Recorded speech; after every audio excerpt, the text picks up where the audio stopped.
వాస్తవాన్ని అయితే అది ప్రతిబింబించదు. వాళ్ళ హాల్యూసినేషన్స్లో వాళ్ళు కొట్టుకుంటున్నారు. ఇన్నాళ్ళు మేము అన్నాం కాబట్టి ఇది నిజం అనుకుంటున్నారు. మేము ఏదైతే అన్నామో మేము నమ్ముతున్నామో మేము చెప్పిందే నిజమని అనుకొని వాళ్ళంతటా వాళ్ళు చెప్పి ఆత్మతృప్తి పొందినట్టు కనపడుతుంది.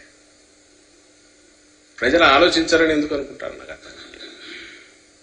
జనం ఆలోచించాల. నిన్న అక్కడ సాక్షాత్తు ప్రధానమంత్రి వచ్చారు. ఆయన ఏ పార్టీ వాడైనా ప్రధాని. ఆ సభ జరిగిన తీరేంది? అక్కడ ఒక ప్రహసనంలాగా మొత్తం గందరగోళంగా జరగడం ఏంది? ఆడలేక మధ్యలో ఓడని ఒకటి సామెత ఉంది. నువ్వు డ్యాన్స్ చేయలేక వాడు సరిగా మధ్యలో కొట్టలేదు, అది వాయించలేదు, వాద్యం సరిగా పనిచేయలేదు, దానివల్ల చేయలేకపోయినా అన్నట్టు. వాళ్ళ మైక్ సిస్టమ్స్ ఫెయిల్ అయితే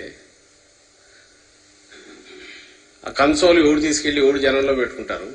జనం అక్కడ ఎక్కినారు. దానికి కారణం ఏంటంటే పోలీసులు రాలేదని. ఏ పార్టీ దీనికైనా సరే పెద్ద ఎత్తున కార్యకర్తలు చేరిన చోట పోలీసులు ఒక స్టేజ్కి మించిపోలేదు. మా పార్టీ అయినా సరే నచ్చ చెప్పాలని చూస్తారు, ఇది చూస్తారు తప్ప ఏదో వచ్చి లాఠీలు పట్టుకుని కొట్టరు, తొయ్యరు. మనకుండాలి అది.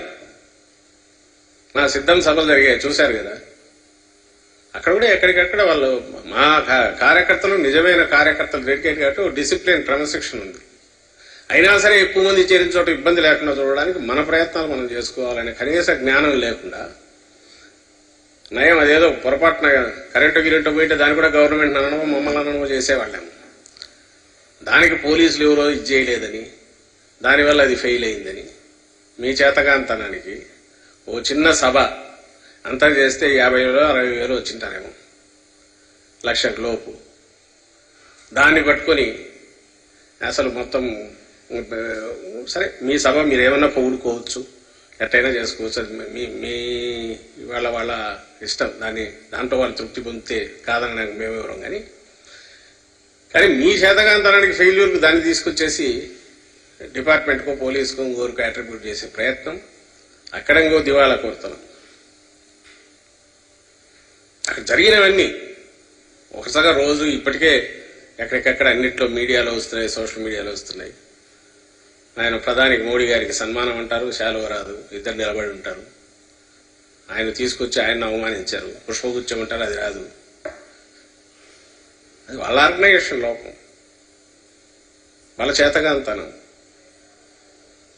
ఇవన్నీ దేన్ని సూచిస్తాయంటే ఆత్రం తప్ప వీళ్లకు ముఖ్యంగా చంద్రబాబు నాయుడుకు అర్జెంటుగా ఇటు పట్టుకున్నాడు. ఇన్నాళ్ళు పవన్ కళ్యాణ్ పట్టుకున్నప్పుడు వీళ్ళని లాక్కొచ్చాడు. అర్జెంటుగా అధికారంలోకి వచ్చేసేయాలి.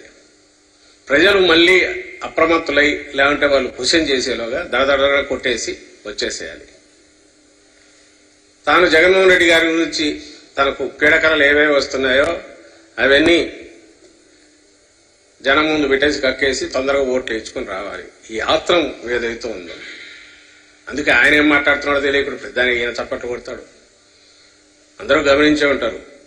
చంద్రబాబు నాయుడు ఆయనేమో జగన్మోహన్ రెడ్డి గారి చెల్లెళ్ళే ఆయన ఇది అంటున్నారు, ఓటు వేయొద్దు అంటున్నారని ఆయనంటే, ఆయనేమో ప్రధానమంత్రి మోడీ గారేమో ఈ మా పార్టీ కాంగ్రెస్ పార్టీ ఒకే దక్క, దీనికి అటు ఇటు ఇవి రెండు ఒకటేని ఆయన ఒకటే సొంత ఇది ఆయన చెప్తాడు.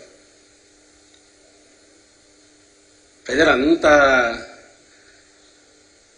అజ్ఞానులు అనుకుంటున్నారా, వాళ్ళకి ఆలోచన ఉండదు అనుకుంటారో వీళ్ళు అర్థం కావట్లా. ఏ పార్టీ ఏంటి, వాళ్ళ ఆలోచనలు ఏంటి, ఎవరు మాట చెప్తే మాట మీద నిలబడతారు, ఆ మాత్రం తెలియదా?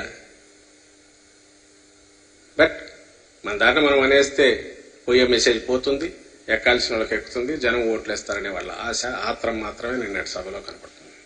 ఫెయిల్యూర్ కనపడుతుంది, మోసకారితనం కనపడుతుంది, వంచన కనిపిస్తుంది. ఉమ్మడిగా ముగ్గురు కలిసి చేసిన వంచన, మోసం, దగా కోరుతనం ఈ రాష్ట్రానికి కనపడుతుంది, కొత్తగా డివైడ్ అయిన రాష్ట్రానికి. నిన్న కనీసం ప్రధానమంత్రిని తీసుకొచ్చారు.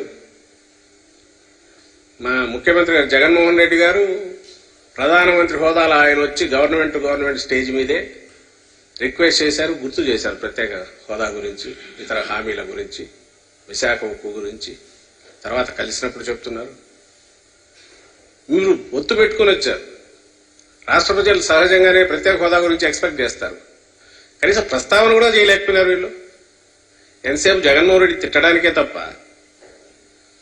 మేము ఇది చేస్తామని కానీ, ఇదిగో ఈయన తీసుకొచ్చాము అబ్బా, ఇంత పెద్ద ఆయన తీసుకొచ్చాము, సెంటర్లో వీళ్ళు రూలింగ్ లో ఉన్నారు, మళ్ళీ వస్తే ఇది మేము తెస్తామని ఎందుకు చెప్పలేకపోయారు అంటే లేదు. చెప్తే పాతవన్నీ గుర్తొస్తాయని, పాతవన్నీ అడుగుతారు జనం అనేదేమో తెలియదు. కానీ ప్రజలు ఆలోచించారు, నిర్ణయం కూడా చేసుకున్నారనేది మేము బలంగా నమ్ముతున్నాం. 2019కి ముందు జగన్మోహన్ రెడ్డి గారంటే ఒక హోప్, ఒక ఆశ, ఒక బలమైన నాయకుడు మమ్మల్ని లీడ్ చేయగలిగిన నమ్మకం. అది ఈరోజు ఈ 5 ఏళ్లలో మేము పెట్టుకున్న నమ్మకానికి డబుల్ ఈయన చేశారు అనే బలమైన తృప్తి ఎన్నుకున్న ప్రజలకు, 150 స్థానాలు ఇచ్చినందుకు రాష్ట్ర ప్రజలకు ఈరోజు మిగిలింది. అది మేము ఎక్కడ వెళ్ళినా కానీ, పార్టీ కార్యక్రమాల్లో కానీ, ఇంకో దాంట్లో కానీ ఆ రెస్పాన్స్ లో కనపడుతుంది. మీకు సిద్ధం సభల్లో కనపడిన ఉత్సాహం కానీ, రెస్పాన్స్ కూడా అక్కడి నుంచి వచ్చిందే. దాన్ని ఎవరు మార్చలేరు. నాయకుడంటే సహజంగానే ఓ రీజనల్ పార్టీ నాయకుడంటే అదే రీజనల్ పార్టీ క్యారెక్టర్ అవుతుంది. నాయకుడంటే ఒక నిజాయితీ, అలాగే ఒక స్థిరమైన ఉండే ఒక నిబద్ధత, అంటే చెప్పిన మాట మీద ఉండడం, బద్దుడై ఉండడం, ఇది కంటిన్యూస్గా ఉండడం.